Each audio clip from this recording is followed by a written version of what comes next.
Welcome to Picks with the Professor, the show where a real statistics professor and his cousin gives you sports betting tips. I'm your host, Professor Sides. For the latest updates and information, you can find me on Twitter at Professor Sides, and you can find my cousin Jared on Twitter at Cousin Jared. This college football episode covers select games from week 12 of the 2022 season. In addition to here, check out the webpage of the banner. It's www.pickswiththeprofessor.com/new for a primer. Otherwise, the goals for this episode are to share key information about these games, give you some things to think on, and explain where certain plays are or are not being made. We never recommend blindly tailing or fading any pick, but rather to hear the justifications and thought processes to make sure you're fully on board with us or against us before investing your hard-earned money. We will make some form of a pick on every game, but you should take what you like and leave the rest. Remember, there are no locks in gambling, so we will provide our loves, likes, and leans, that is A, B, and C grade picks, to indicate our confidence level with respect to scaling wagers. However, please understand that good and bad variance will occur. So as much as we'd like to say we'll be profitable each and every week, that is an impossible reality for any gambler. Because Jared, I feel like I have like 10 minutes of things I want to talk about here before we get to the games. I'm going to try to make this short and simple. Week 11, we broke even for week 11, which is we're making a pick on every game. That's not bad. If that's our down week, of course.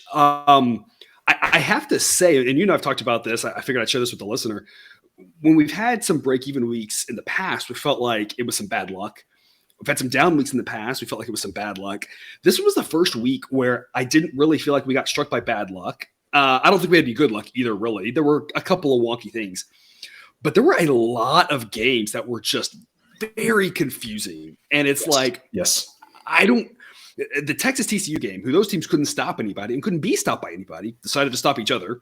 But Baylor having almost as many yards as Kansas State, and some of that was in garbage time, some, but not all, and getting just destroyed. The San Jose State game having like 100 points in it, basically. That's what it felt like. It's what it felt like. And that was just the night games. I don't even remember the things I was confused about before that because I was so confused about the night. But I remember I was confused in the day, too. There were other things, too. And what I would say is that even with all of this, we would have had a profitable day if Miami wouldn't have committed a roughing the passer call on fourth down with 30 seconds left in the game, and then Georgia Tech scoring a touchdown 2 plays later to have the make the under a loser in that game. So, even for as, it felt like we, learned. It felt terrible. It felt terrible. It felt like nothing went as we expected, and we were still literally one roughing the passer call, 30 seconds left in the game from being a profitable week. So like you said, I will take that, being just barely profitable on a week where it felt like we got a lot of things wrong. Yeah, it's a weird feeling because it's absolutely, I'm with you. Like when we talked about kind of towards the end of the night, like I was like, hey, we'll take this because it felt like it was worse. But it is so weird. It's the first week I think all season where I felt like, and I don't think any of the plays were like wrong or bad as much as it was just like sometimes games don't play out the way you think, and that happens. But it's just weird when a bunch of them happen, because when we make this many games and one or two games goes just completely off script, you're like, that's going to happen. But it seemed like it happened a lot. It was kind of just a weird weekend where it's like now you start rethinking. You're like, is my read on this team just off now, or is this just, which seems off in November how that's happening? I feel like by this point of the season we have a good idea, and then just some things were. Anyway, I'll stop rambling. That it was a fascinating week. I feel like coming in, we've made jokes, right? We've come into this week like everything's a C grade pick. I don't know anything. That's obviously not the case. There are a lot of numbers that we really like that we'll talk about in the show, but there are a couple of things that definitely made me question where these teams are going, and we'll talk about a few of those today specifically. But before we get to that, some reminders. Please hit that like button if you're on YouTube. Also, if you are yet, please consider subscribing or following. It's free, and if you turn on notifications with any college basketball, MLB, or college football content that this channel provides. If you're not with us in college basketball, A-grade plays over there, also killing it. So check that out. Reminder, we've got that Patreon. If you're looking to get some extra benefits, membership starts at just $3 per month. Get you the plays of the day. Jake's MACtion thoughts, the Mac Daddy. Looking to have another strong week there. $3 get you in the door, get you a lot of good stuff. That's where you're going to get his Mac play. So check that out. The link for that Patreon is in the description. It's www.patreon.com/pickswiththeprofessor. We'll get to these games all on courtesy of Bet Online. Sign up link in the show description as well. I'm current at the time of this recording on Sunday night. We're going to cover every weeknight game here in this episode. We're going to start off with the two Tuesday MACtion games. The first one is Bowling Green at Toledo. Toledo's a 15.5-point favorite. Total is 51. Finn plays for Toledo, and they looked very meh. They looked very meh the week before. I don't remember if it was one or two games, whatever it was without him. And that was kind of to be expected a little bit. We knew there'd be a little bit down. Maybe he wasn't 100%. It wasn't announced at the last minute, so maybe that's the reasoning. But we had a Toledo team that I think we all thought was the class of the MAC, and now we have some questions on that. The model still says that Toledo should be favored by much more than this. It's partially about Toledo, partially about the model just kind of saying that was one game.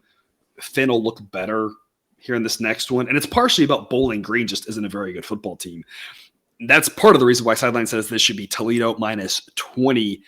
It's a really large edge, but Kissinger, to me, it's not one I would give an A grade to. That's for sure. Completely agree. But it is something I want to play. And I will mention this too. We have discussed, we're going to make a play on every game, A, B, or C grade. It may be side, it may be total.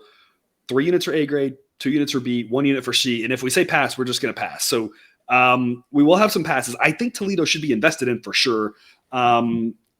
It's strong enough for the model. I feel like it's a B grade pick. The model would say it's an A grade pick. I would say hold off a little bit. I don't think I want 3 units on that. Total's 51. Because Jared, what's your take?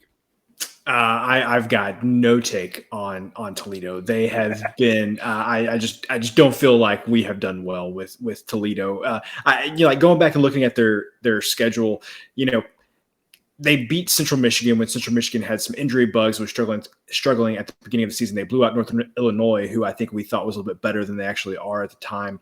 And then they beat Kent State and scored a lot of points. And you were thinking, hey, this is a fiery Kent State team. This team was only a few weeks removed from putting up 22 on Georgia, and we all thought that Kent State was so good. And then you realize that maybe that said more about those teams than it did about Toledo, with Toledo winning those games. So I would agree. This is definitely not an A grade. So if we want to settle at a B, I'm fine with that. Yeah, that's kind of where I'm at. I think B grade makes sense. The model also just thinking that Bowling Green is terrible, that it's almost kind of like you just said, right? That some of those big Toledo wins said more about the other team. And I think that's kind of where we are here. I think that Toledo probably wins this game by 3 touchdowns. That doesn't say much about Toledo. It says more about Bowling Green probably than Toledo. So we're going to go B grade pick on Toledo minus 15.5. We're going to pass on the total. The other Tuesday game, Ohio and Ball State, an Ohio team that did the impossible against Miami of Ohio. We joked about that, getting them over the total. We said last week coming in that was why we were kind of passing on the side of that game. We were kind of saying, like, this Ohio team starting to put it together, especially offensively. We didn't really know. We thought that was a big test for them going up against such a strong Miami of Ohio defense, and they passed with flying colors. And now they're going to face a Ball State team. I hate that that's 3.5. I really wish this was Ohio minus 3. I could get much more behind that. Sideline says it should be 3.8. It has underestimated Ohio a little bit this season, probably a lot this season, really, especially lately. I talked about that last week. I think that we should be on Ohio at minus 3.5. Probably more of a 1-unit play than a 2-unit play, though, in my mind, mainly because the hook here. But I really think I've been really impressed with this Ohio team. Maybe I'm a little late to get on the bandwagon, but I think they're just a lot better than Ball State. The model has them at 88th, Ball State at 107. Total is 53. I know you like the over in this one. Pitch me where we should be on this over as well.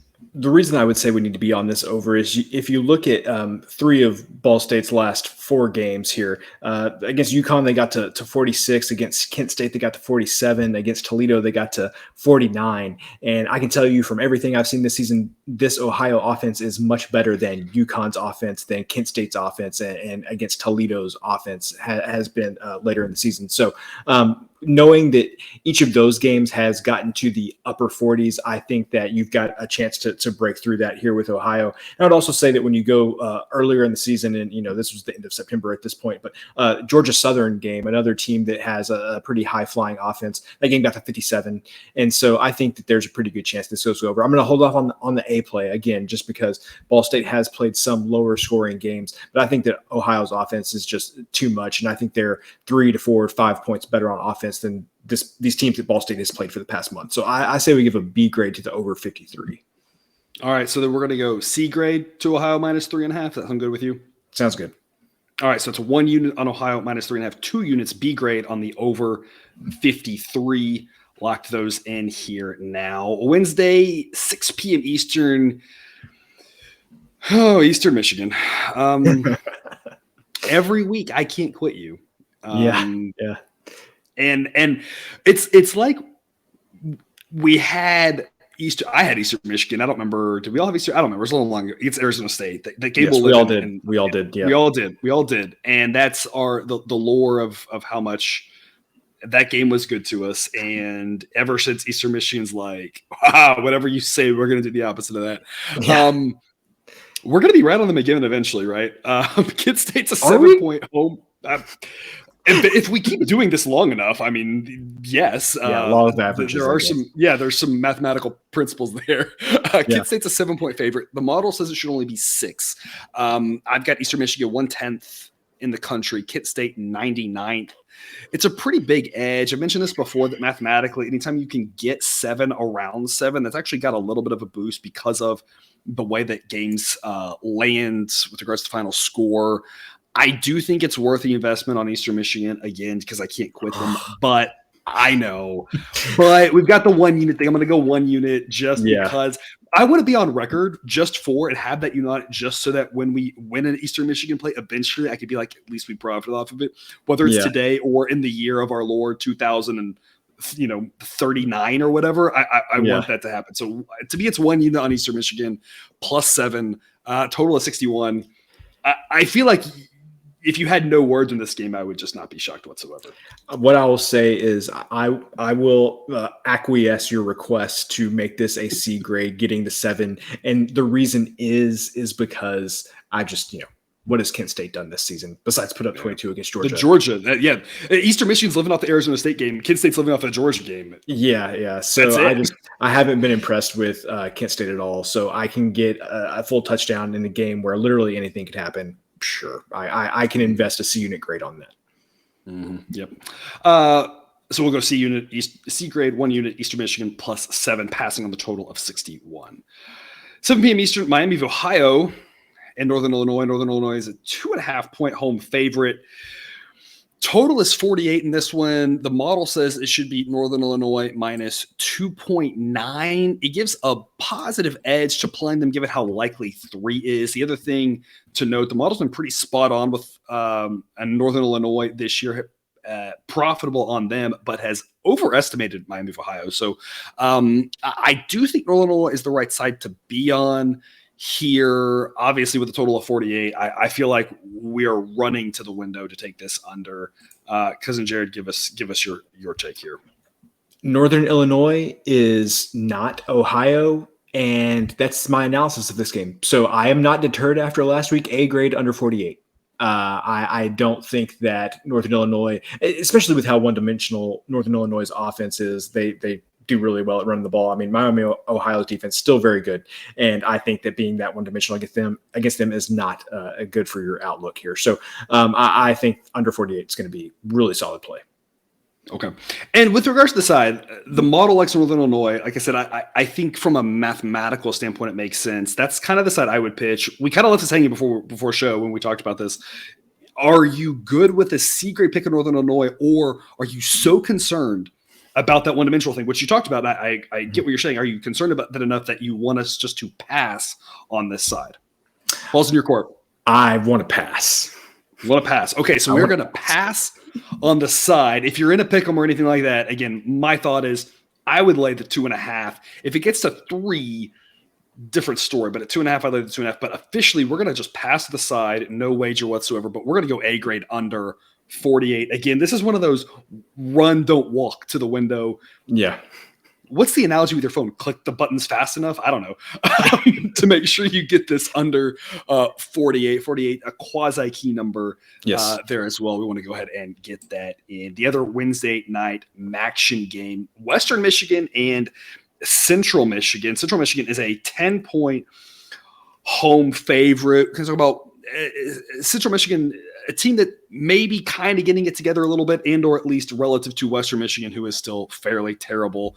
Central Michigan is ranked 100th. Western Michigan 120th. The model says it should be Central Michigan minus 8.4. It's a pretty big edge on Western Michigan plus 10. You're getting a lot of points in a game with a total of 50.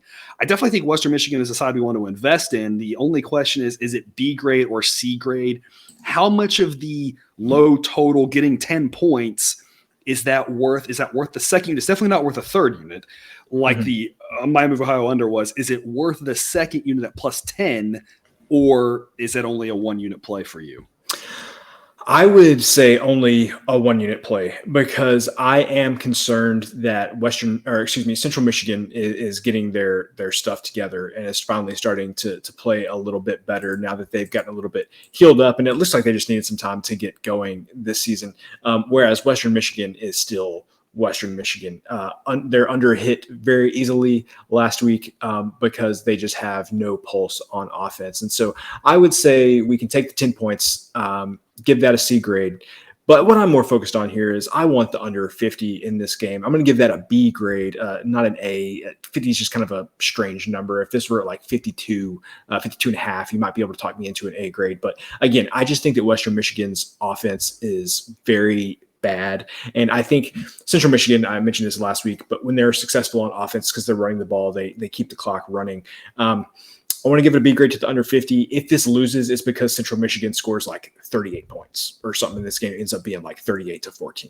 I think is how that loses, which is, again, why I'm just giving it a B grade, because if it's 52 and a half, I think you can talk me into an A.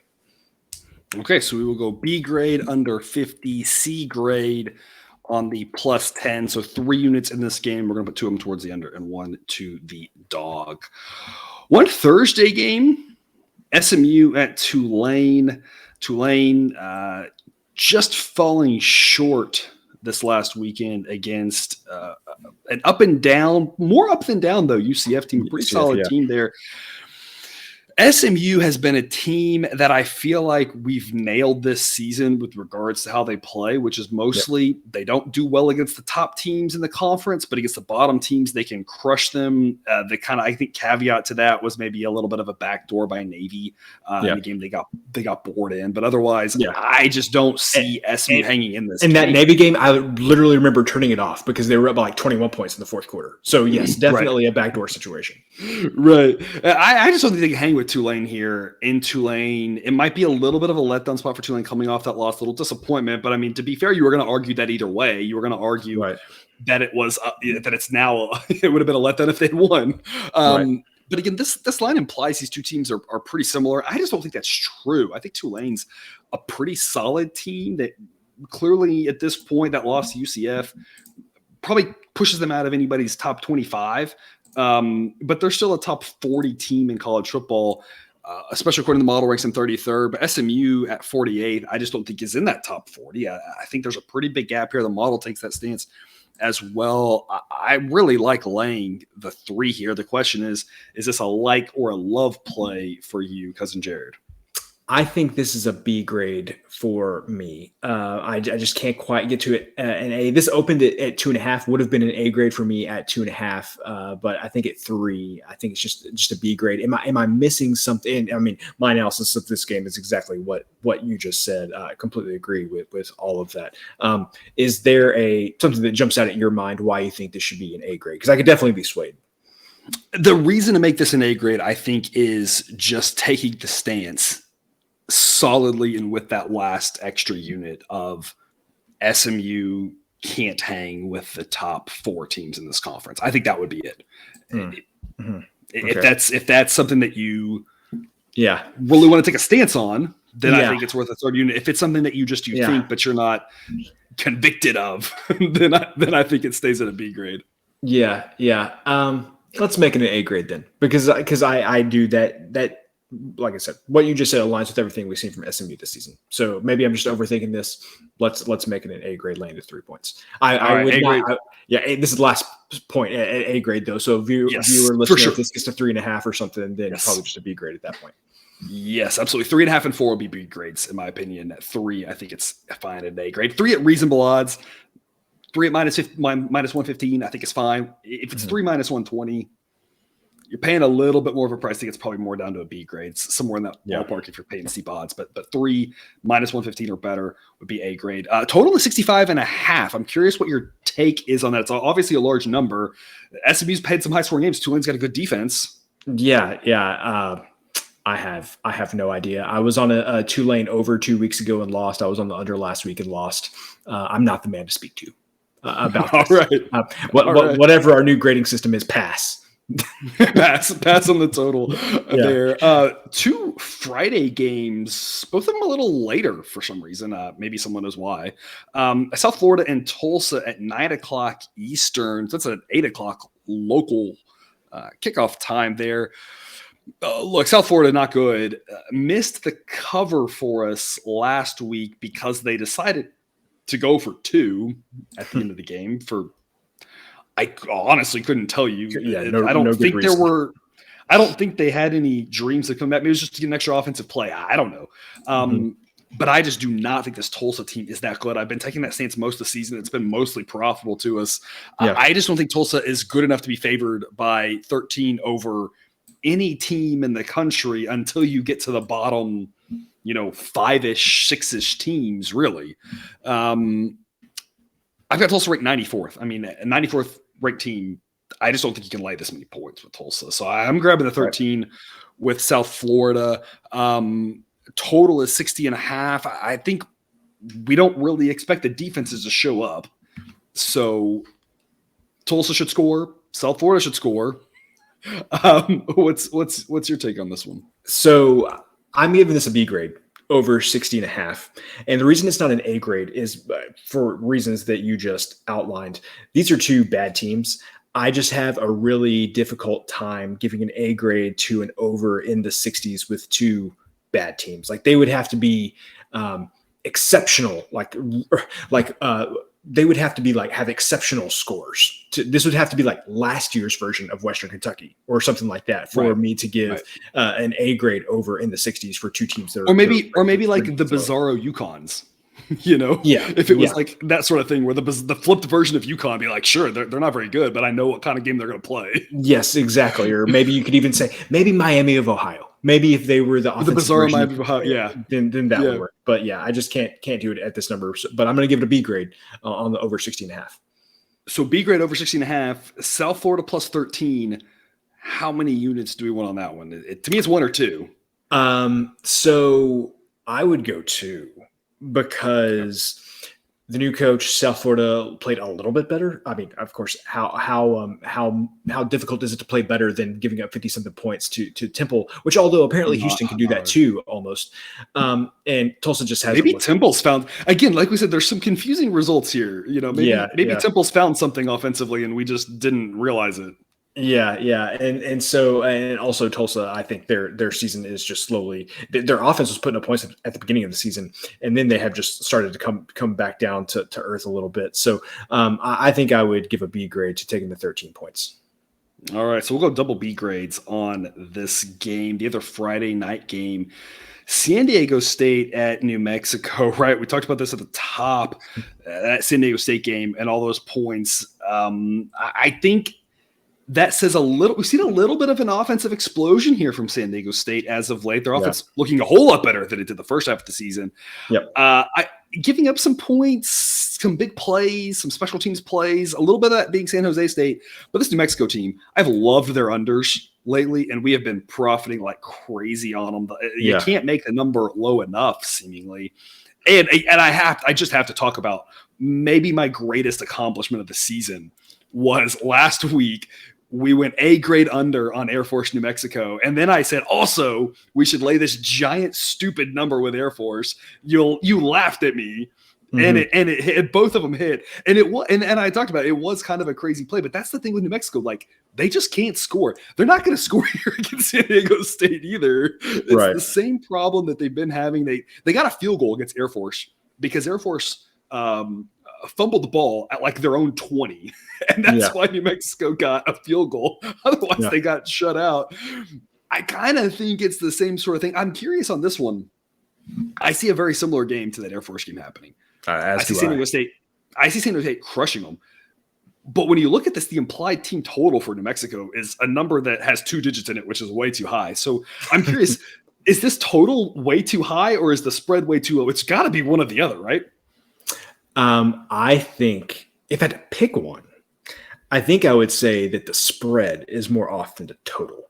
Because I think so here's the thing. Gosh, I love this show. It gives me the ability to break this stuff down. So the thing with Air Force is that Air Force gets up, and you and I witnessed this in the UNLV game earlier this season. Like Air Force gets up, and they have just no incentive to score. They do not want to score. They want to just move as slowly as possible. And it's like they don't fall down. Like we've all played video games like Madden and college NCAA football, right? It's like they don't like hit the dive button after 4 yards, but it's like they do. Like they're not actually taking it, but it's almost like they're like, we got 4 yards into this play, we're gonna go to the next one. It's not what's happening, but it kind of feels that way with them. Yes, and it's just very difficult to replicate that if you're San Diego State. And so I think that's why I like Air Force was going to get up and they were going to pack it in. And San Diego State, I think it's a little more difficult to do that. And so that would give me a little bit more reservation on the total than it gave me in like the Air Force game. So for that reason, I think the spread is a little more off than the total. But I still say A grade under 39.5. I mean, we've seen enough of these teams this season, right? To just be like, who cares? Like have faith in the process. Yes, to me, it's an A grade on New Mexico's team total under as well. Like there was that stat early on in the season about San Diego State and not allowing a first half touchdown in weeks. And then there's the stat about New Mexico still not having scored a second half touchdown in weeks. Like I think, and let me do the math on this, but if you don't score a first half touchdown and you don't score a second half touchdown, you're going to have a hard time scoring points. Like, that's kind of what I think is going to happen for New Mexico. I think that is what the math would imply. Yes. That's what the math implies. So we're going to A grade under such a low number of 39.5. It worked last week in New Mexico. We're going to try it again here. We're going to say that the San Diego State thing was a little bit just a wonky game, a little bit of San Jose State, not necessarily San Diego State, and more about this game being New Mexico. San Diego State minus 14. Model only says 14.5, but as we talked about, like I think this might turn into a runaway. What grade are we giving San Diego State minus 14? I would give it a B grade. I'm with you. I agree with you. I just think it's interesting that earlier you said you thought the spread was off by more than the total. It's. I don't disagree. I'm just okay. You got to have faith in the process here, people. And it's also just, I feel like what we've done this season, like we've done a lot better with totals than picking sides. And so I think I just have more faith in our process on the totals than I do with the sides, to be honest with you. Yeah, this is true. And again, to some extent, it's a stick to our process. This is what we did last week in New Mexico was A grade under, B grade side. It worked. Why change it up? It goes back to me kicking myself for game, whatever that was of the World Series, game 5, I think, where I took the Ashes of the run line. I was like, that my process has been in this situation, take money line. Why did I switch it up? And it cost. So just stick with the process. It's a perfect example. Yeah, perfect example. All right, so we're going to go A grade on the under 39.5, B grade on San Diego State minus 14. To the Saturday games at noon Eastern, Duke and Pittsburgh. Because Jared, we rode the Duke unders for so long. We did. And they weren't good to us.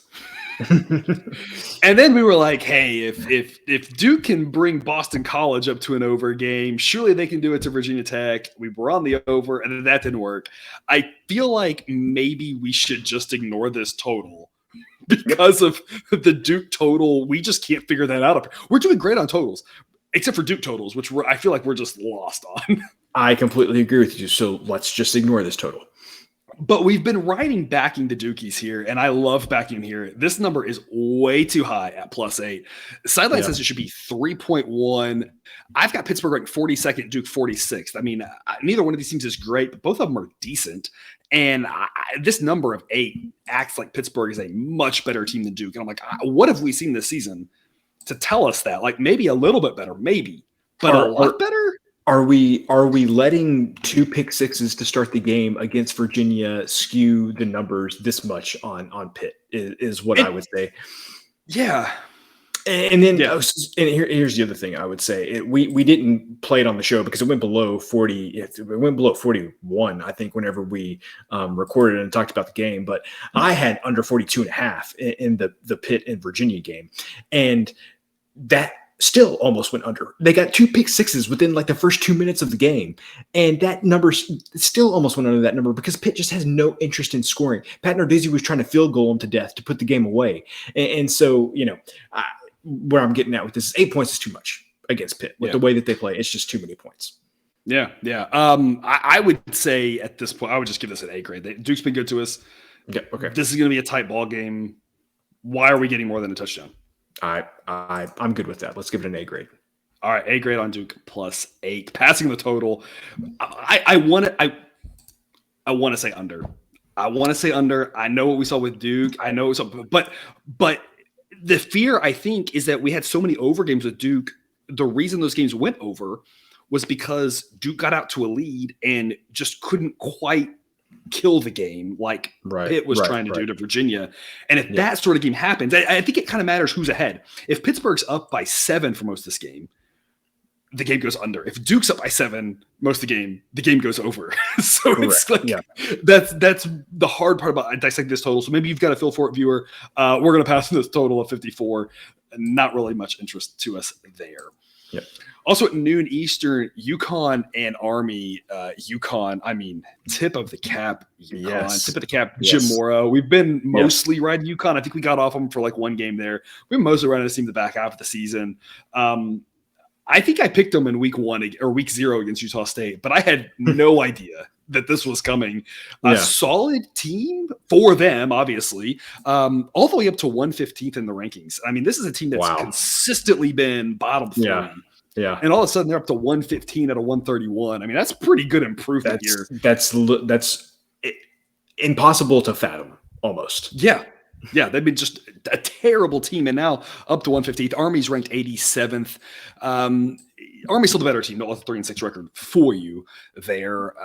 Sideline says it should be Army minus 9.2. There's some decent value here in grabbing the 10.5 with UConn. Total of 43.5. Obviously, I wish this was 44.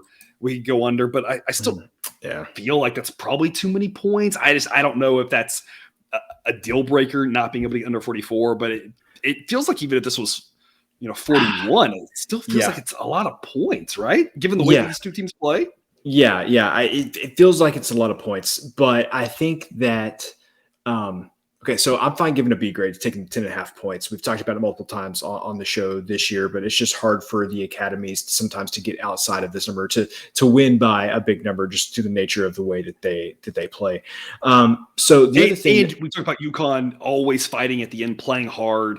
I don't see any we've made a bowl letdown type situation because the way they've played hard and backdoored meaningless games when they've been down 20. Like, why would they all of a sudden now stop playing hard? I feel like they're going to play hard all 60 minutes. It's been their staple all season long.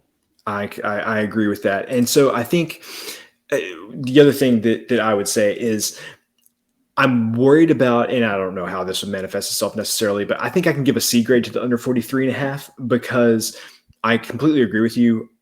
Is there going to be a letdown for UConn after getting bowl eligible for the first time since I couldn't tell you when. It's probably more recent than I think it is, but it feels like forever ago. So if this were at 44, maybe you could talk me into a B grade.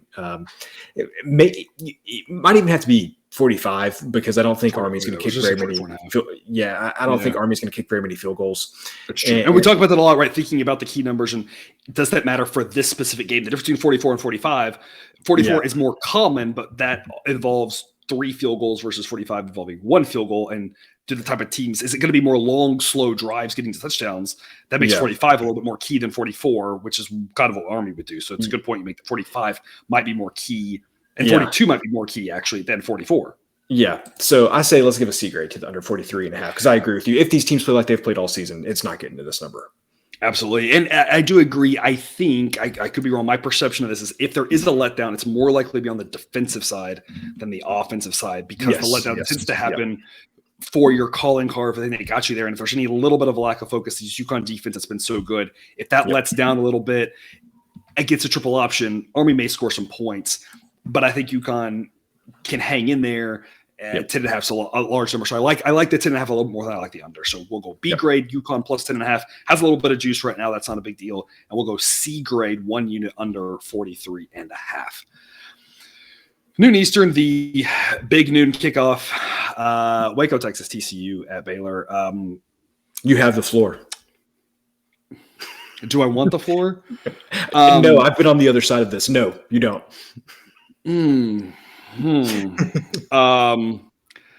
Why is this number 2? I guess is my first question. Couldn't tell you. I'm glad that we're aligned. I'm glad. Yeah, sidelines should be 5. This is an A grade over, or A grade on TCU at -2, without hesitation. Here's why. We saw TCU's biggest weakness in their defense play pretty well on the road this last weekend. If that defense shows up with the way that the Baylor offense can just get one-dimensional at times, Shapen's accuracy has gotten worse as the season's gone along. It's gotten more questionable. And I think the coaching staff has really throttled him really quickly when they think he doesn't have it this year. And it's just, if he's on, Baylor can pull this upset. If not, this is going to get ugly because TCU is going to be able to put up points. TCU is going to be able to do to that Baylor defense exactly what Kansas State did. They're going to put up 31 points. They're going to put up 38 points. They're going to put up 35 points. They're going to be able to score. If Shapen's on, they can hang in there. This becomes a high-scoring game. So what I would say there is that if you like Baylor, you have to like the over. So to me, and it won't 100% happen this way, but to me, if it gets a 3, and we're already starting to see some 3s out there, I would still lay the 3 with TCU. But if it gets up to 3 and you're taking Baylor, I wouldn't take Baylor unless you're getting at least 3, probably more than that. And at that point, I might just parlay the money line and the over and just say the only way Baylor wins this game is if Shapen's on, this turns into a shootout, and you're basically just taking plus odds on that happening. Huge plus odds with the parlay. Otherwise, I think TCU scores. I like their team total over. I don't know how many Baylor scores. I just don't think they can stop TCU. They couldn't really stop Kansas State. And so I don't see how they're going to stop TCU. So it's a pass for me in the total, just because, like I said, I don't know how many points Baylor's going to score. Kansas State did their part offensively in the last game, did not sniff an over because Baylor didn't score. They should have scored a few, but even then, I'm not sure it gets over. It's one of those where even if Baylor has scores on that first drive with that tip pick in the red zone, and they get another score later, they drove down to the red zone. Even if they get 2 scores, the game only gets over by a couple points, and that's if you give them 2 more touchdowns, right? So, I don't really like anything of the total in this one. Like I said, I would take a team total over on TCU. I think they're going to score. But for now, I'll just lay the 2 with TCU. A grade pick for me. Cousin Jared, do you have anything to add to that? The only thing I would add to that is I feel like lines in regards to TCU, lines are being set because people have it in their mind that TCU is not going to go undefeated because the Big 12 is a gauntlet and it's, nobody's going to be able to make it through that schedule undefeated. But I feel like you're taking too much of a macro view if you're betting lines that way and you're not looking at the individual game, because if you look at the individual game, there's no way that this should be 2 points. So maybe TCU loses this one. Maybe TCU loses next week. I don't know who they're playing next week. Maybe they lose that game. Maybe they lose the Big 12 championship game. But I just don't know how you can look at this game and say that TCU should only be favored by 2. So A grade, laying the 2 points for sure. Yep. And I think mini statistics lesson here, since I am a statistics professor. What you just described is a common fallacy with regards to looking at things like streaks. When you're assessing the probability of this game, which is all we're talking about here, them going undefeated or not has no relation to anything. They've already won all those games. They don't have to win them again. Right? At this point, assessing this game, like you said, they got to win this game. The fact that they have won or haven't won games before this, or might win or might not win games, has nothing to do with them winning this game, especially given a rival game. You may make the case in some situations, right? Letdown spots. You may say the pressure, blah, blah, blah. Like there might be some things you can talk about, right? Not in a rivalry game like this. TCU is not going to have a letdown. They hate Texas. They hate Baylor too. They're not going to have a letdown after the game.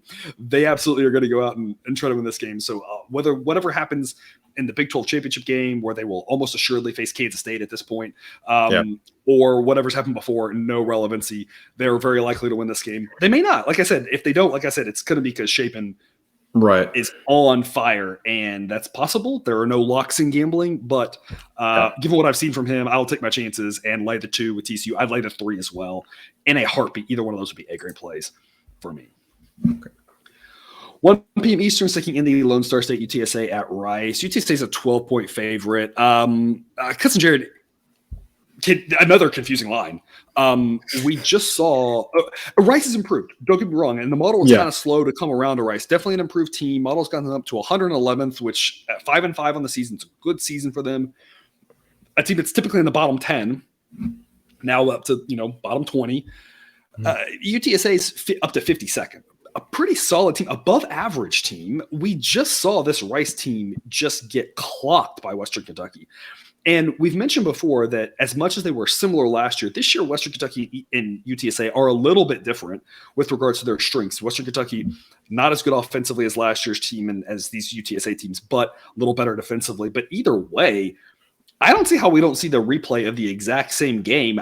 Rice could not hang with Western Kentucky. They aren't going to be able to hang with UTSA. I don't know why this is 12. The model says it should be basically 16 or 17.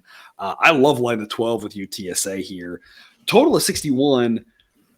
It feels like over's the right spot, but I don't want to go too heavy in it. I want to go heavy on UTSA. What do you think? Yep. A grade, UTSA laying the 12 points, and we'll go with the C grade on the over 61.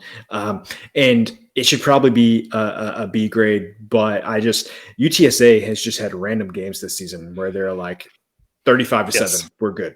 So and Rice has too. Rice has had a couple games randomly that weren't high scoring. And it was like, what's happening? And then they'll go back to their high scoring ways. So it's So I'm with you. It's like I feel like it should be a B, but I just a little scared. Yeah. So I give it a C grade on the over 61. All right. So I'm locking in here. A grade on UTSA minus 12. C grade 1 unit on the over 61. Back to the Big 12, 2 p.m. Eastern, Kansas State at West Virginia. I'll try to remember to give up my shameless plugs, right? Shameless plug for having the early projections on this. Model said Kansas State minus 12. This opened for a lot of places in the 6.5 range, even at 7. That is a run, don't walk situation. Cousin Jared, you are one of those lucky people who were able to get Kansas State minus 6.5. Yep. Feeling pretty good about that, huh? A lot better than 7.5, I'll tell you that much.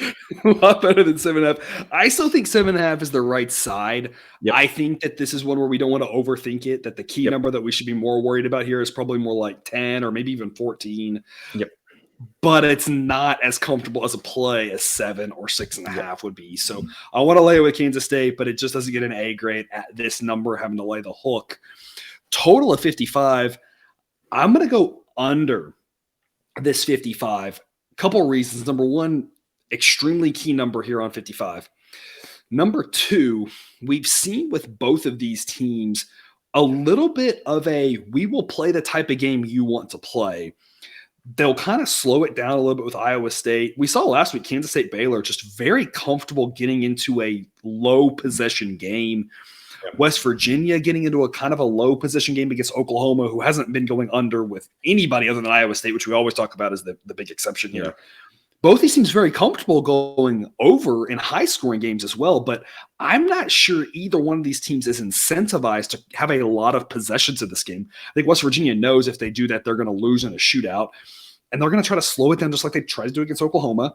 Worked for them then. I don't think it'll work for them here because I think Kansas State is a lot better than Oklahoma. But I think that's the type of game they want to play. I think Kansas State's perfectly happy with that. Kansas State being an efficient offense, it's going to take 10 plays to score. Like I said, they got into that high-scoring game with Texas. That's what Texas wants to do. Again, that Texas-TCU game just being so weird.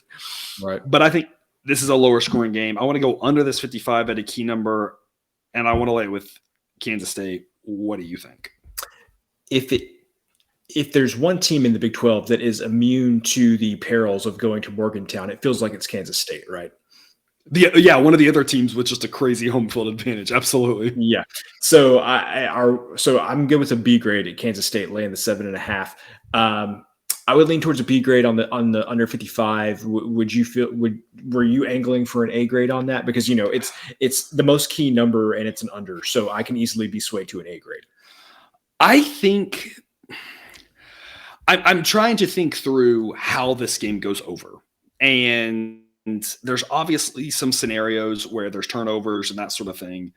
But without those, it's really hard to see this game going over, given the number of possessions that I've been seeing from these teams lately. They've just had such long drives that I kind of think it's worthy of an A grade because I just don't see the quick scores happening. It's also a week out from now. It's November. Don't know what the weather's going to be like, but the weather was pretty nasty this last weekend. If there's any extra weather, it's going to make it even harder to get over. So it's kind of why I would say it's more of an A- pick in my book. Okay, let's go A grade. A grade under 55. Alrighty, so we'll go B grade at 7.5 Kansas State. If you're able to get 7 or without laying crazy odds, or the 6.5, that would be an A grade for us on Kansas State. But at 7.5, it's a B grade, and then we will go with an A grade on the under 55. To the 3:30 Eastern set of games, Georgia and Kentucky. Georgia's a 22.5 point favorite. I have no interest whatsoever in putting $1 of my hard-earned money on either side in this game because I do have no interest in laying a number north of 3 scores on the road against a team with a decent defense in Kentucky. But my goodness, what we've seen out of Kentucky, I have no desire to take points with them against Georgia either. It feels like it's just the grossest number out there. If it was like 20, you could talk me into laying 20 with Georgia. And maybe you'll say I'm overthinking it and Georgia's going to win this game by 45. If so, and you want to lay it, great. Kentucky's defense is pretty good. I don't know if Georgia, is dying to go out on the road and get style points. I don't know. I don't think Kentucky scores much. Total's 49.5. What's your take on this one? A grade under 49.5. I would say, well, number one, you saw Kentucky last week against Vanderbilt. And so that gives you an example of what their offense is capable of. Maybe viewer, hopefully you didn't. Yeah, well, I mean, it was an exciting game there towards the end. It's true. It's true. But, I think that Kentucky obviously just not going to be able to score very much against Georgia. And what I would say about the Georgia game, we had an A grade on the under in that Mississippi State game. I mean, you take away the punt return with 13 seconds left in the second quarter, return for a touchdown. Yeah.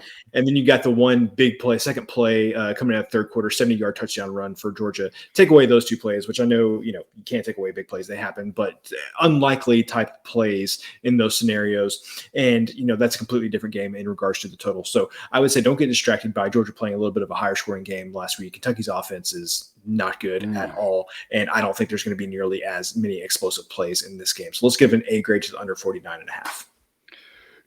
Do we want to talk more about Will Levis or just move on? I mean, everybody's well aware of our thoughts and feelings at this point. 3:30 Eastern, Akron at Buffalo. Buffalo's a 16.5 point favorite. Total, this one's 54.5. A MACtion game on Saturday. Feels strange. Feels strange. Yeah, feels strange in November. I want to lay it with Buffalo early in the week here at 16.5. Being just shy of a key-ish number in 17, 18. 17 is a little more likely than 18. Both of them are kind of key numbers here, but 16 and 15 are mostly dead. So it's got to get a lot better for this number to get better. Let's just lay the 16.5 now with Buffalo. Sidelines, it should be 18.3, a little bit of an edge. Again, this is more about Akron than Buffalo, who's ranked 129th, third worst team in college football, according to the model. Buffalo needing this victory to get to bowl eligibility. So I do think that they show up having a little bit extra time off as well. Buffalo, not great. Akron, terrible, though. I think Buffalo comes out strong early, wins this one in runaway fashion. If you want to lay the first half, maybe that also makes a lot of sense too, especially if you're getting a number like 9.5 for the first half rather than full game if you're worried about shenanigans. But Akron is so bad. I'm not even sure they could backdoor if they wanted to. This feels like Buffalo's up big in the third quarter, and then it's just coast to the victory and celebrate your bowl eligibility. Because what do you have for us? I've got nothing on this game. Akron's terrible. And Buffalo has definitely had some spots this season where they haven't looked the best. But, I mean, just on the whole, Akron's terrible. So, do you want to lay the 16.5 points? Sure. I'm there with you. What B grade or C grade on this? One unit or two? I feel like I could be talked into either one. Let's go B grade with Buffalo at home. I can get behind a B grade with Buffalo playing at home. To your point, trying to get bowl eligible. This feels like a game. Akron, obviously, long season for them. They get down early, it can just snowball. Right. Also, so we'll go B grade on Buffalo minus 16.5. Also at 3:30 Eastern, Coastal Carolina and Virginia. And this number a little bit off from sidelines projections. McCall being out, the model hasn't fully adjusted to that just yet. It probably will by next week. It's kind of built to when it sees something 2 weeks in a row to kind of make that adjustment. 1 week doesn't really know what's going on. So next week it'll probably be adjusted a lot better than this week. Sideline says this should be Coastal Carolina favored by 4.4. I don't know how many points McCall's worth. We talked about this in the Discord before this game last week. I think the answer is probably 5 or 6. It's not 8. It's not 9, I don't think. He's solid for sure, but it's not like part of that's the offense, part of that's the scheme, part of that's the play calling, part of it's the defense. There's a lot of things happening here.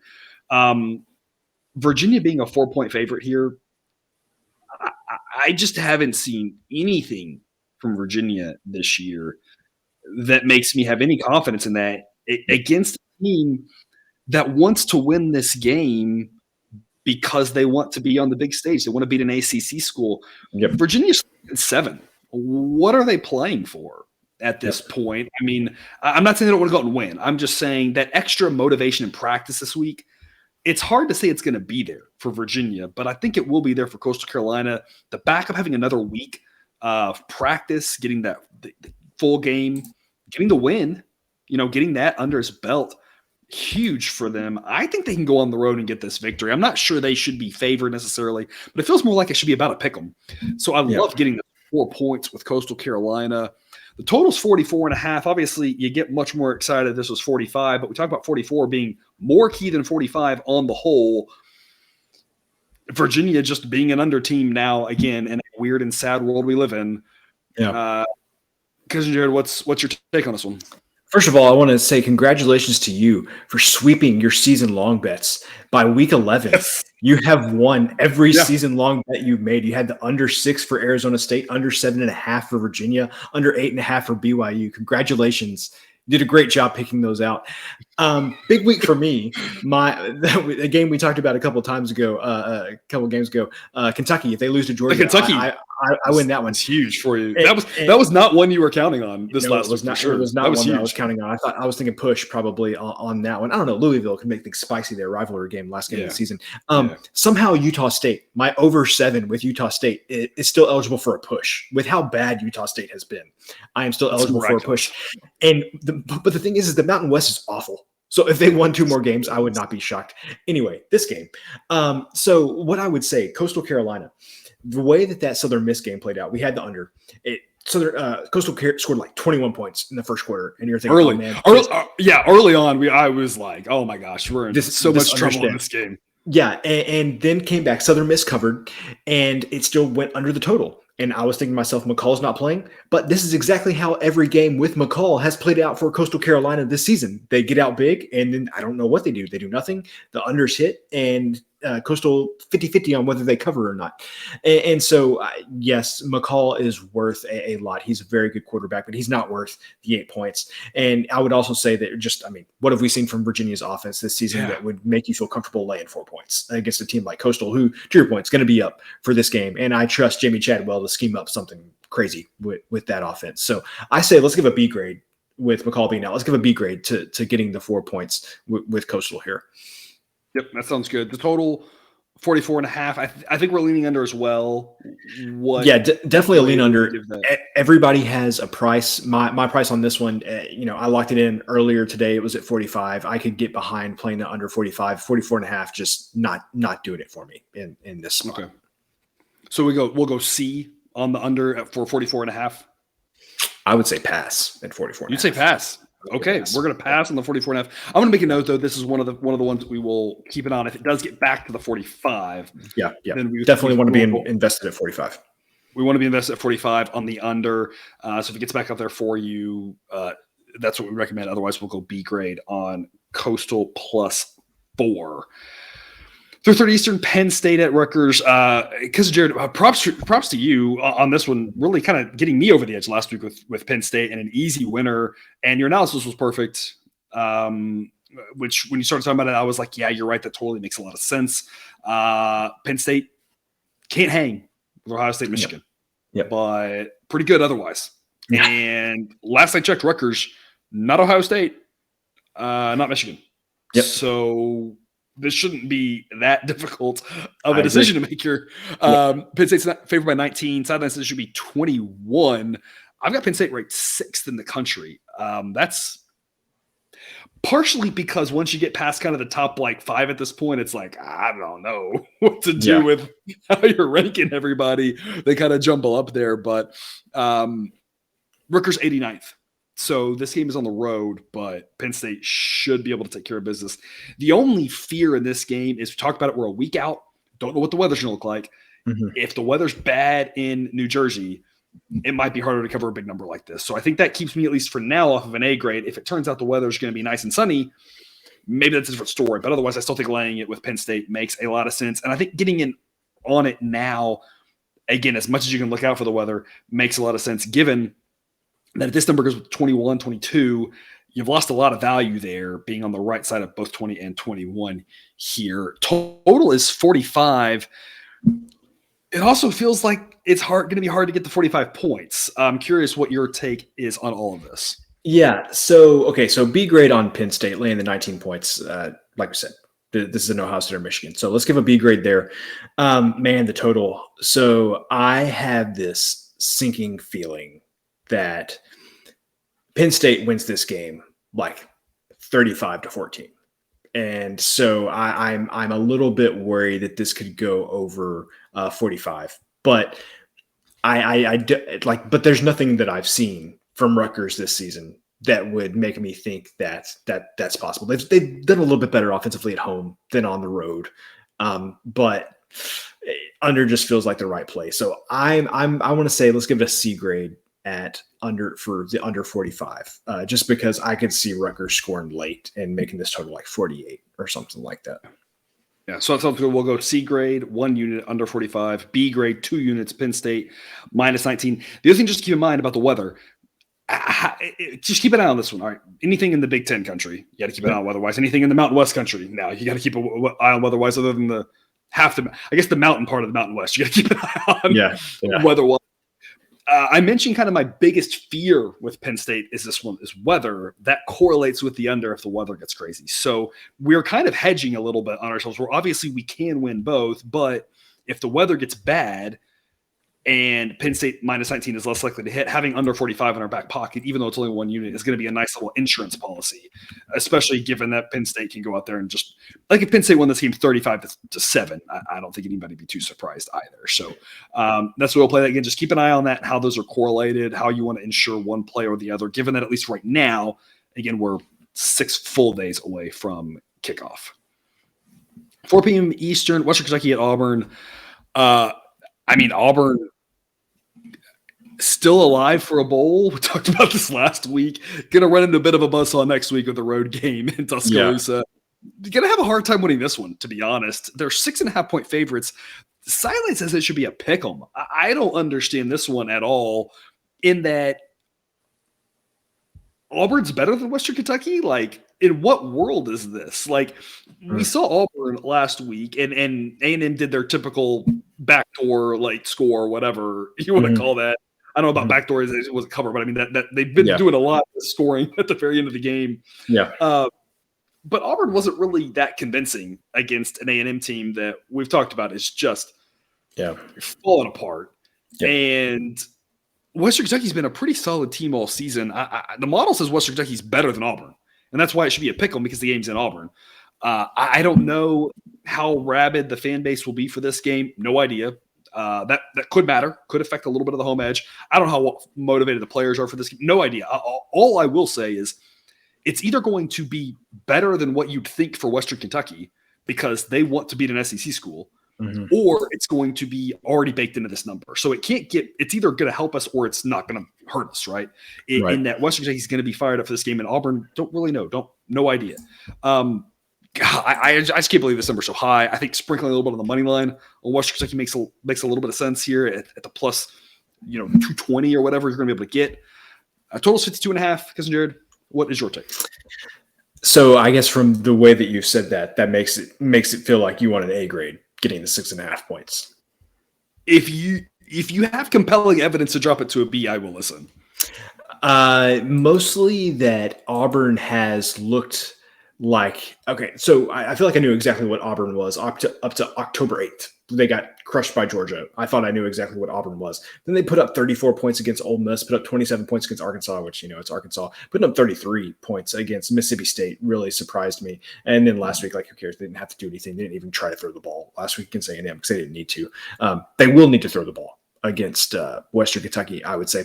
Auburn's been playing better than I anticipated lately. I think the coaching change, having the not lame duck coach situation, I think is very beneficial.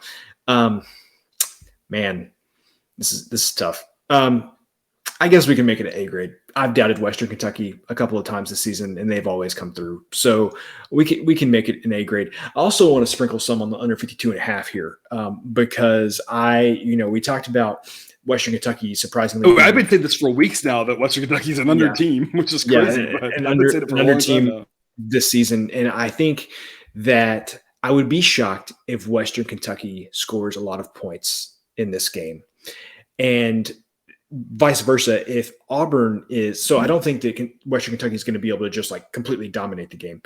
And if Kentucky gets, it should be a tight ball game. It feels like it should be a 17-17 in the fourth quarter type game, maybe 17-10, right? Maybe 17-13, but it seems like it should be a pretty tight contest here going in the fourth quarter. Yeah, and if Auburn controls the pace of the game, it's going to, in my opinion, it's going to look like the A&M game did, where they rushed for 270 yards and only passed for 60. And so unless you just end up busting a bunch of plays in the fourth quarter because Western Kentucky is dead tired, I don't know how you can get to a number like 52.5.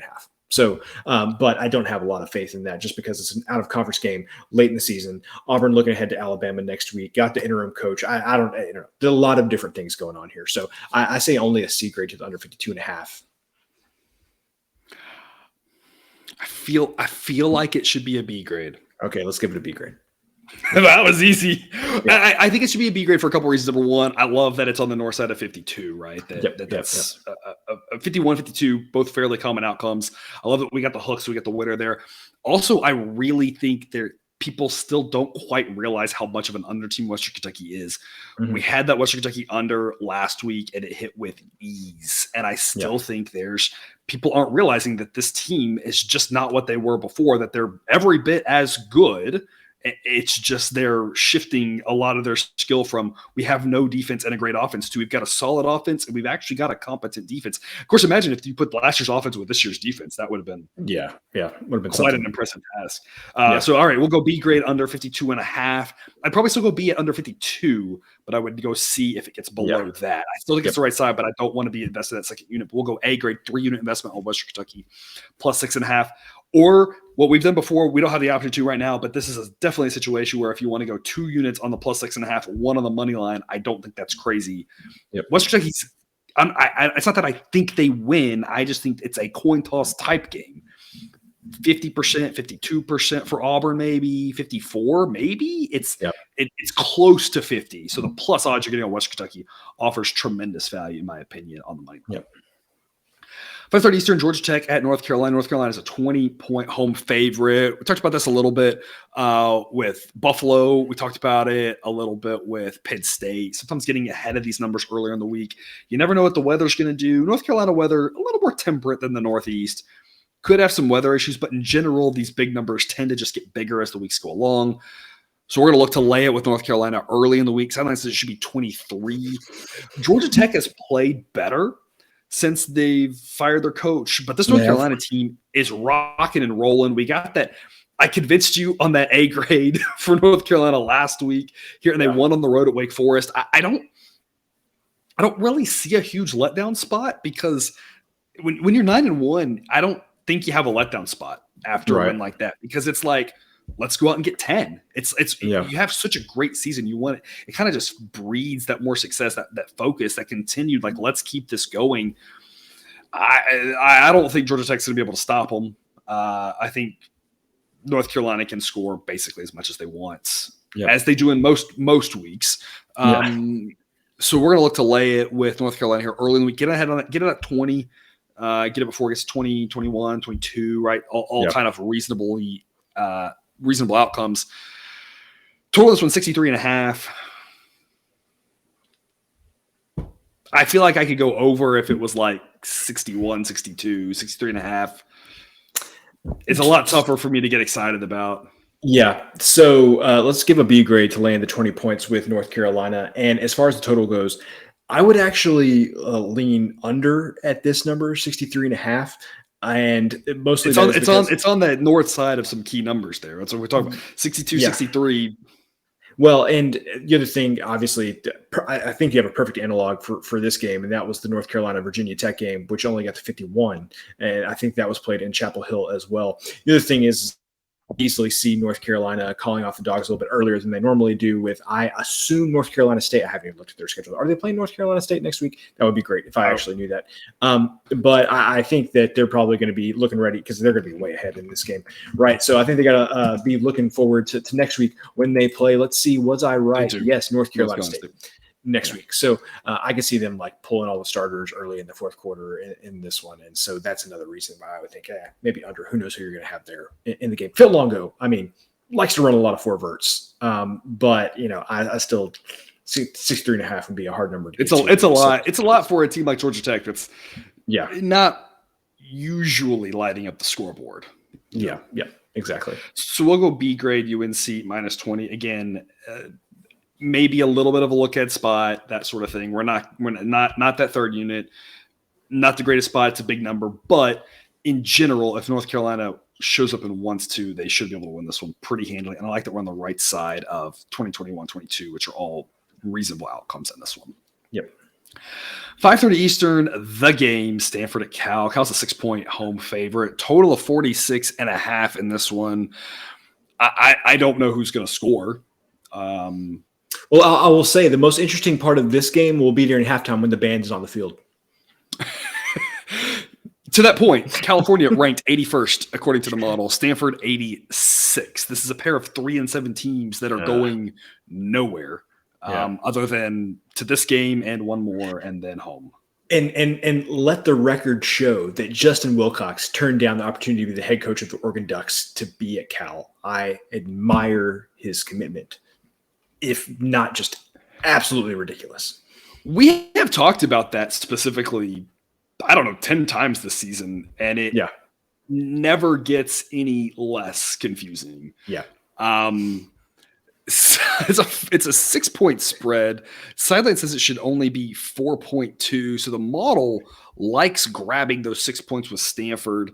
If you like the under, which I think we do, grabbing the 6 points makes a little bit of sense as well. It's not one of my most confident plays, but I think grabbing points with the dog and going the under in a game that both teams are going to struggle to score, and I have no idea what the heck's going to happen. I pretty confident that we will not see a trombone player get destroyed by an actual football player. Though if something fun like that happened in the halftime show for shenanigans, I wouldn't be surprised. And like you said, that might be the most entertaining part of this game.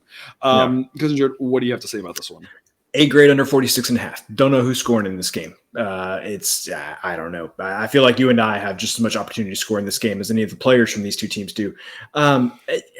I want to give a C grade to taking the 6 points with Stanford because I hear what you're saying. I hear that there's value. This is a rivalry game. You would expect it to be close.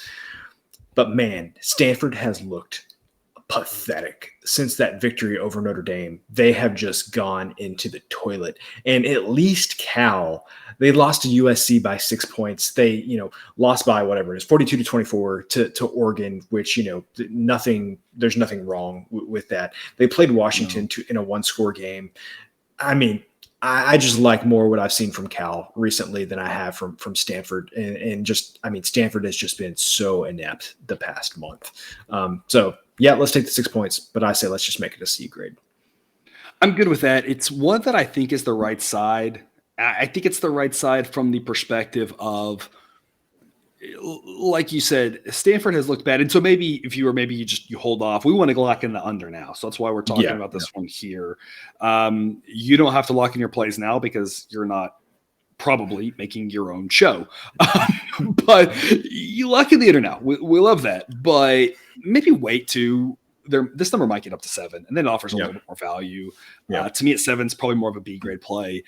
I think it's the right side though, in that if this was as clear cut as Stanford has been terrible, then the model wouldn't have them ranked only 5 spots below Cal, right? It's one of those things where I just can't see how Cal -7, Cal -7.5 or whatever makes any sense whatsoever. Like I said, that's where I'm really excited about playing Stanford. Here at 6, it's like probably the right side, but it's not. I'm with you. It's not exciting enough to do more than one unit. But I will make a note on this one because this is one that if it does go up because of how bad Stanford's played, Stanford looked terrible against Utah. California is not Utah. Utah is ranked 7th according to the model. California's in the 80s. So at least it'll get easier competition. So for me, Stanford +7 or +7.5, if it gets there, would be a B grade, but +6 is only, we'll give that a C grade. The under 46.5, though, is an A grade for us. To the night games, 7 p.m. Eastern, Boise State at Wyoming. Boise State's a 12.5-point road favorite. Southern says it should be 11.1. Model doesn't like what it sees from Wyoming. It has them down at 101st. Who does at this point? Likes what it sees from Boise State. Has them up to 49th. That's the highest we've seen Boise State ranked in the model going back until about week 1. They started falling apart and they've been picking back up. So the model, I want to caution you, if you want to lay the 12.5, again, it's your money. You are on the right side of at least 13, 14. Here's my thought on this, though. I think taking the 12.5 makes a lot more sense. And the reason why I say that is I see where the model has putting these two teams, and I don't think it's missing out. Like, it is adjusting for where these teams are playing, and it's not like it's not being aggressive with them. When you look at where Wyoming is, like, they can't go that much further down before you say, no, they're definitely still better than those teams. And Boise can't go that much higher than they are now because at some point they aren't to the level of, the teams that are about, 5 to 10 spots ahead of them. So I think the model's pegging these two teams pretty well and still only says this should be 11 being on the road. I think taking the 12.5 with Wyoming makes a little bit of sense. May have some weather again, that part of the country in November. Who knows if that's the sort of game we expect. It'd be low scoring and makes Wyoming even more likely to cover. As great as Boise State looks, like I said, I can't get behind this number. I'm arguing to take the 12.5 with Wyoming, and I think we want to go under 44.5. You can always love 45, but 44 actually more key than 45. So still think it's a solid underplay even at the 44.5. Because what is your take? I want to, and this may surprise people, I only want to go B grade, under 44.5. I feel like this game has maybe the narrowest range of outcomes on the total of any game I see on the board. I think that I think the lowest this game is going to go is like 41. I think the highest is going to go is like 48. And so I think it is going to be. To be fair, There's no way that's true, but I get your sentiment. Yeah. So, like, anyway, if this were like 45, you might be able to talk me into A grade. 48, definitely in A grade. Yeah. But it's just, I've seen a little bit too much from both of these offenses to where it just gives me a little bit of pause. So I'm going to go B grade under 44.5. To your point, 44 is still a very key number. Somebody's going to be kicking field goals in this game. So that's why 44 is more important than 45. Yes, I agree. And I honestly think I wouldn't give it an A grade until 48, personally. Okay. I don't think 45 would do it for me. It could lay at 45. Obviously, that's possible. But I'm with you. There's these offenses can score. So unless it gets to 48, I don't think it would be an A grade. So, I agree. B grade under 44.5. Wyoming plus 12.5. B grade, C grade. I mean, we think that Boise's good again, which means that they're going to be not good in this game, right? Like, that's I feel like the way it tends to go. Yeah. Oh God, sure. Let's give it a B grade. Again, you're going to win like 80% of your Boise bets if you just look at the game and say, what's been happening? What do you think is going to happen? And then just do the opposite of that. You're going to go like 70% win clip. That's just the way this team goes. So they've been looking great. So this could easily be, again, a road game where they're just happy to get at Dodge with a victory, especially if there is some weather issues. And, a little bit of that stank from last week, Wyoming, that pathetic performance against Colorado State. If Boise State's taking them lightly, like I said, this game's going to be like 14-13 going to the quarter, and it's going to be like, okay, what's going to happen? You're going to love having the 12.5 in your back pocket. Yeah, and definitely let's make this a B grade because Boise hasn't zigged and zagged in like a month. They haven't in like half 3 weeks. Yeah, okay. So it's been even longer. They had one in there. I thought that they like barely won a game, didn't cover that they should have. They lost to BYU, which the BYU one. Yeah, so that was definitely a zag. Yeah. Okay, but I mean, they were more than a touchdown favorite against BYU. I guess a BYU team that everybody had left for dead. Okay, but that was just stupid. I could have told you that you should have played BYU in this situation.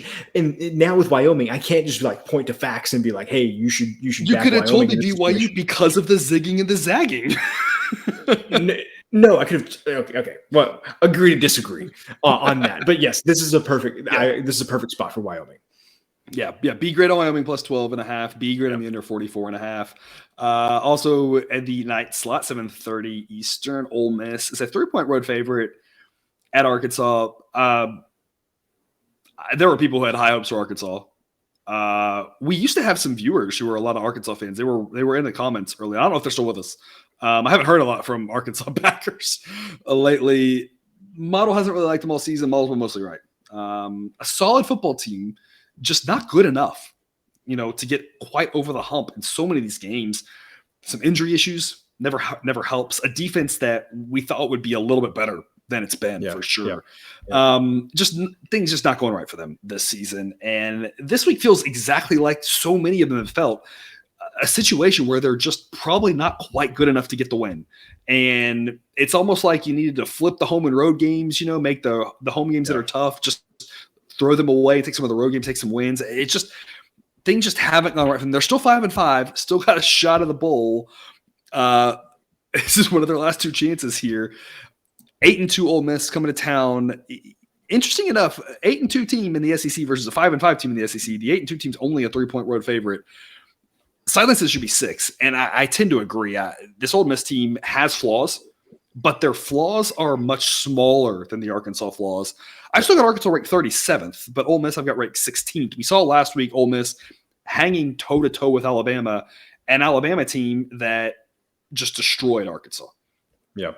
And there's a million other analogies to that we can use. Probably maybe 6 of them help Ole Miss case, 3 of them Arkansas. I don't know. But that's just kind of the general thought I have in this. Ole Miss is a better team. I think they can go on the road. I think they can win. I love laying 3 here. 3.5 I probably would lay, but it definitely drops a letter grade. But 2.5 or 3 makes a lot of sense with Ole Miss. Totals 59. Cousin Jared, what is your take? Do we know if KJ Jefferson's playing? Like, I don't really know if I heard. We do not know why he wasn't playing last week. I assume he's same issues as before. Still banged up. Still lingering issues. So I mean, I think looking at this number, you have to I mean, nobody knows at this point, but like I feel like this number was set assuming that he's playing. Because if he's not playing, what did you see with their Arkansas's offense against LSU that makes you think they're going to be able to hang around with Ole Miss? I mean, you could have a letdown spot here for Ole Miss. They won that game against Alabama. They were still in the race for the SEC West. Body blow theory after that, all that good stuff. But I mean, Arkansas, I feel like, put themselves out there acquitted themselves pretty well against LSU. I think they're just as much in a spot to have a letdown, especially given that's a big rivalry. Not that Arkansas doesn't want to win this game; they do at least finish with Missouri next week to get that bowl. That's on the road and another rivalry. So I don't think Arkansas was necessarily, like you said, just no big deal. Whatever we lost this week, they put a lot into it physically, emotionally. They tried. They threw out their best game plan. Yep. Not a great spot for them this week either. Yeah. So I say let's go A grade, laying the 3 points, because if Jefferson doesn't play, then you've got a steal here. If Jefferson does play, I think I still really like laying the 3 points with Ole Miss. The total, 59.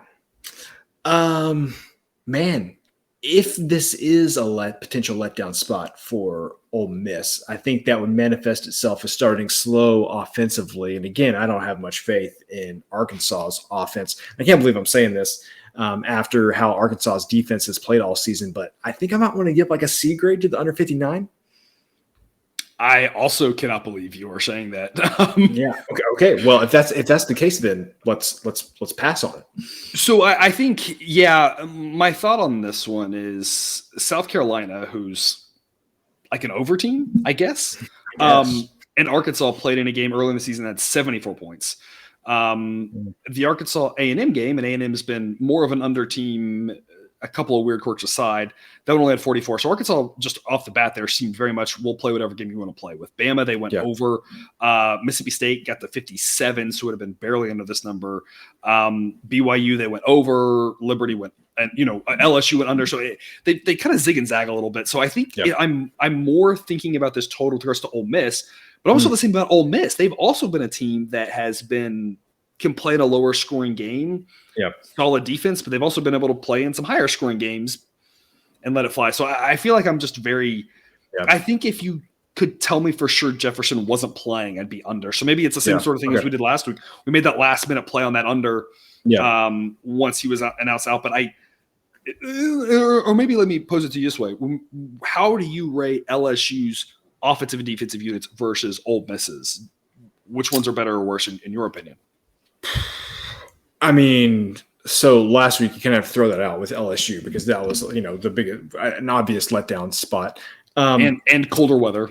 And thankfully we got that at 2.5 and everybody else mostly probably got it at 3. And so we won when everybody else pushed. Another reason to join the Patreon, get early access to the lines. You can get them at those openers.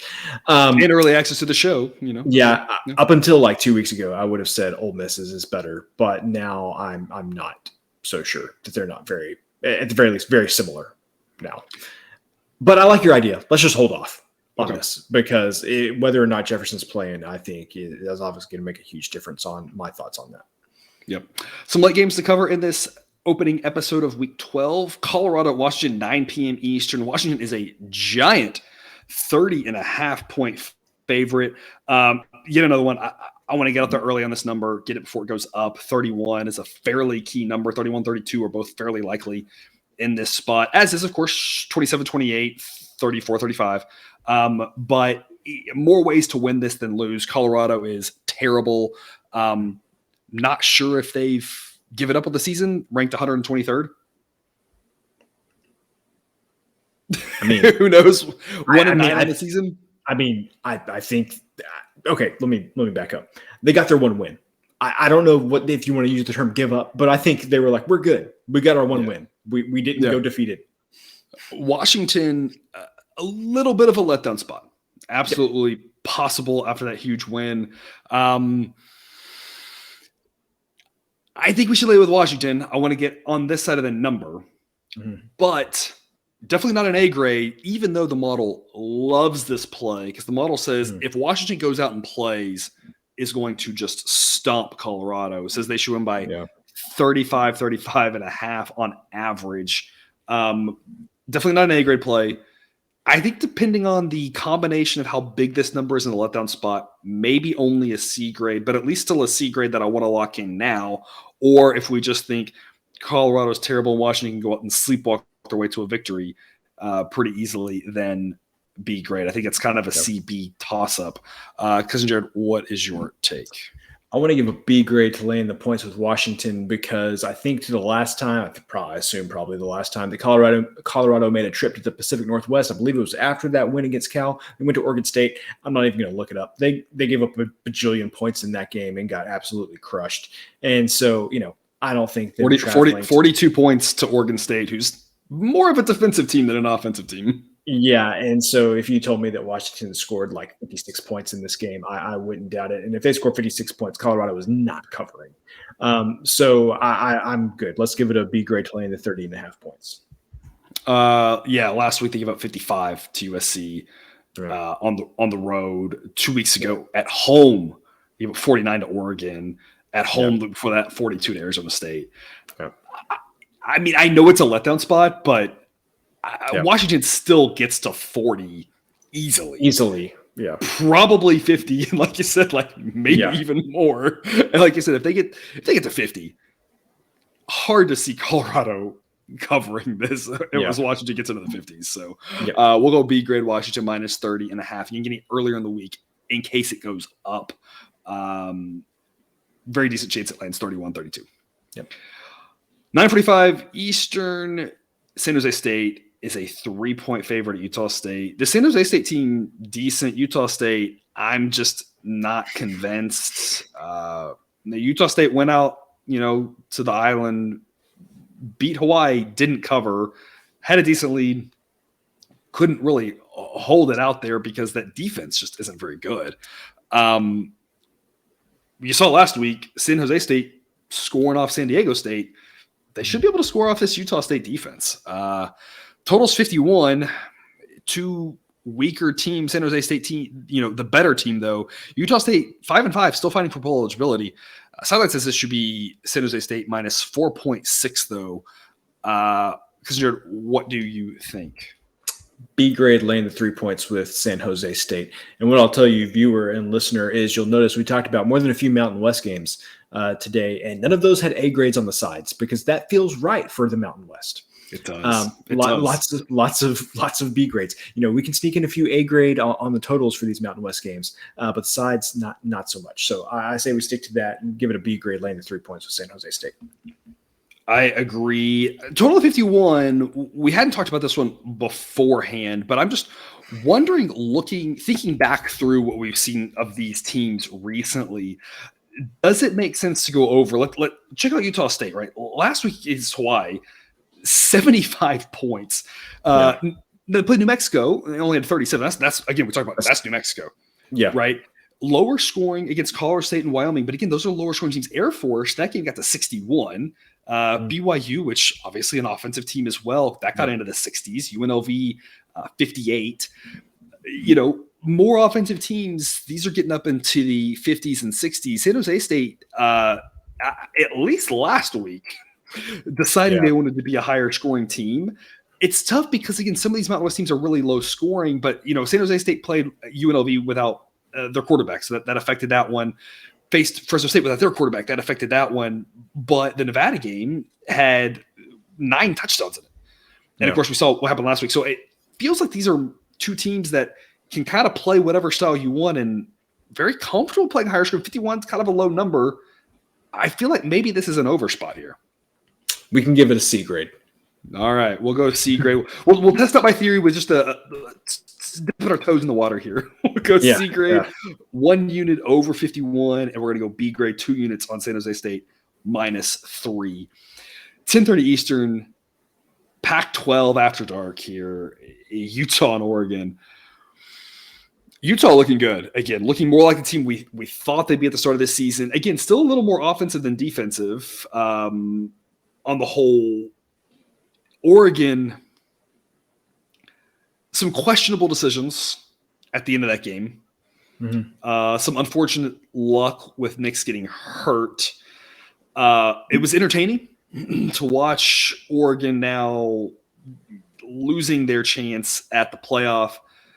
Maybe a little bit of a letdown spot here because of that. Total 62.5. I don't see who stops who in this ball game. I think it's kind of like that Washington game, which was a last team scores wins. Maybe not last team who has the ball, because if last team has the ball with 40 seconds left, maybe you don't have enough time to score, right? But a last team that scores wins. Someone's going to score late, someone's going to win late, that sort of thing. I think it makes a lot of sense to take the 3 points, or we don't have money lines out now. Later in the week, take the money line on Utah. Just saying plus odds in a who the heck knows kind of game. Who knows what mental shape Oregon will be in? Utah, of course, playing really well this time of the year. I assume Nix is going to be fine, given that he was mostly okay towards the end of that game. Yep. And so I'm assuming he's 100%. The model assuming he's 100%. But I like the over. I like grabbing the 3 with Utah sidelines. It should be Oregon minus 1.7. So grabbing the 3 is a plus expected value play. Because Jared, what do you think? Do we want to make this a B grade, taking the 3 points, and then potentially add the third unit to the money line later? I like it. Okay. So let's make that a B grade, take the 3 points right now. And okay, so literally I texted you earlier this week and I said no more A grades on totals in the 60s but I'm really wanting to give an A grade to the over 62.5, because you mentioned a couple of Oregon games there, but I feel like the best game that you can look to is USC and Utah when they played back in the middle of October, and that game got to 85. And so, man, probably going to regret this, but I want to give this an A grade to the over. I feel like this is a lot of respect for Utah and what they've been for like the past 20 years and not for what Utah is this season. Yes, which is still a good defense, just not an excellent defense, and an offense that's coming around, playing really well. And we've seen Utah very comfortable playing in a high-scoring game. And that's what Oregon wants to do. So I think these teams are going to let it fly. I agree. A grade on the over. Yep. And we're going to go A grade on Utah, but we're going to do 2 units on the plus 3. And then later on in the week, we'll add that third unit to the money line. So we'll be heavily invested in this Pac-12 After Dark game. I'm assuming it's on ESPN. I sure hope it is, and not Pac-12, because that would be super sad. And there's no way it is. It has to be on ESPN. Right? Yeah, that would be awful. And just a note on Utah. Or Fox. Fox having that game last week too. Could be. God, that was bizarre. Great having a game on. It was. Big Fox late at night was great. It was, especially because I had it on the Oregon Washington, and they were like, "We got to go," because UCLA Washington was like, "I don't even have to change the channel. This is perfect." Yeah. I was so excited. You have to look and find it. Yeah, and just another note on Utah's offense this season. The first game of the season, they scored 26 points against Florida. After that, in game started by Cam Rising, the lowest point total that Utah has had in any game this season is 34 when Rising plays. So yeah, they put up some points. In other words, we also like the Utah team total over, because the implied team total over would be 30.5 or so here, and we'd go over that too. Yeah. Again, these are all correlated, so figure how much you want to invest in this game, and don't go full on all of them, right? If you do kind of split them up a little bit. But yeah, we like Utah. We like the over. We obviously like the Utah over. And like you said, with that stat, that was the lowest. And Oregon, not exactly defense isn't terrible by any stretch of the imagination, but they play so fast. There's so many possessions. There are so many points, right? So it's like Utah's going to have the opportunities to score points. They've done a remarkable job this year of putting the ball in the end zone.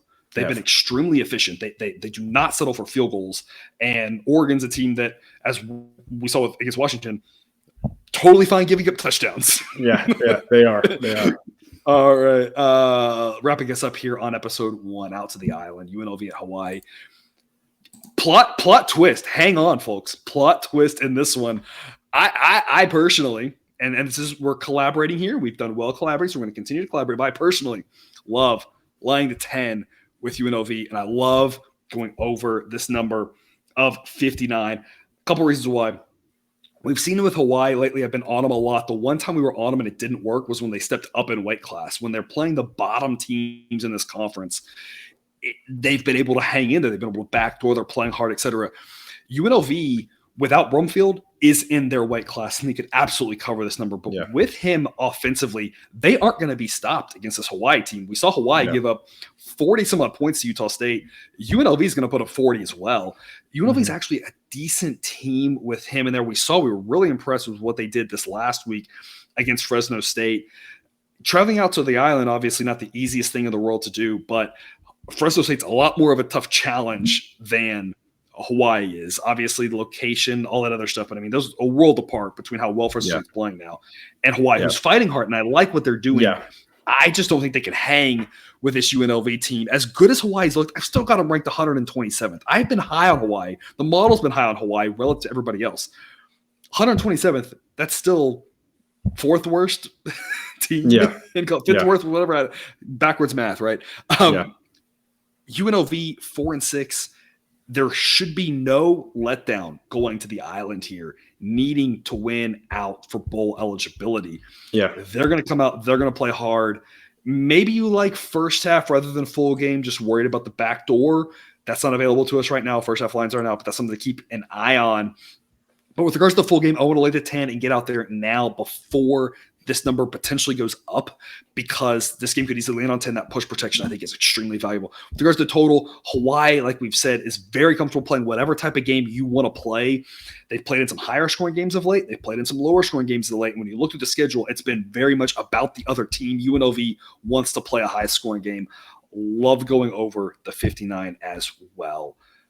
Because Jared, what have I sold you on? I think I can get behind a B grade to over 59. And I think the reason I'm saying that is, and I know this is an unfair comparison based on how the season has gone, but this offense of UNLV reminds me of the Vanderbilt offense that went out there in week 0 and just did everything they absolutely wanted to with this Hawaii team. I think Hawaii is better since that time, but I'm not convinced that with Brumfield in at quarterback that UNLV's offense isn't better than Vanderbilt's was. Was that day. So I can get behind that. I don't know, laying the 10. Sure. If you feel like that's worthy of a B grade, I would say let's do that as well, because I feel like you've been pretty spot on with Hawaii this year. I would say I think B grade on UNLV as well. I have a tiny bit of concern with Hawaii at home and the back door. And that's why I said maybe the first half makes a lot of sense. Kind of depends on what the number is. That's not till later in the week that those come out. I'm good with B grade on UNLV minus 10. I would argue for the A grade though at 59 on the over. I like that more than I like the laying the 10. I think UNLV is going to put up a lot of points. They can give up some points too. Hawaii's going to fight hard and try to score as much as they can. I just think this is going to be closer to what we saw last week, which gets in the 70s, than this would imply it stays potentially in the 50s. I think there's no way that happens. Okay, sure. Let's give it an A grade. All right, A grade over 59, B grade UNLV minus 10. And that is all the games we're going to cover here in episode 1. We'll have our usual 3 episode week this week and next week. And then we're on to conference championships and then the bowl season. So the season's gone fast. We just got 2 more weeks of this, but because Jared and I will be back with you in 48 hours, where we will break down another third of the games. And then we're going to close up 24 hours from that with our friend Jake to wrap up all of the games. Because Jared, episode 1, any parting words from you? Telling you people, sign up for the Patreon, get early access to the projected spreads. Made a big difference in a few of the games that we covered today. And college basketball season is well underway. The model is rolling through the first week of the season. So you want to sign up to get access to those early projections as well, because there's a lot of value at those when those numbers first open up. So those numbers move a lot.